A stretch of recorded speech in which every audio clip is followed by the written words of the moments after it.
নমস্কার।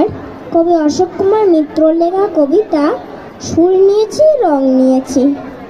গাছ বললে ডালকে ডেকে পারিস দিতে কুঁড়ি, ডাল বললে ফুটিয়ে দেব কুসুম ঝুড়ি ঝুড়ি, রাত বললে আকাশ ডাকে আনতে পারিস ভোর বললে আকাশ সোনালি ভোর। কখানা চাই তোর বনের পাখি বললে রাখি, গাইতে পারি সুরে রামধনু রং মাখিয়ে রাখা আকাশখানা জুড়ে। কেমন করে সব পারি বললে ওরা ডেকে, সুর নিয়েছি রং নিয়েছি রবীন্দ্রনাথ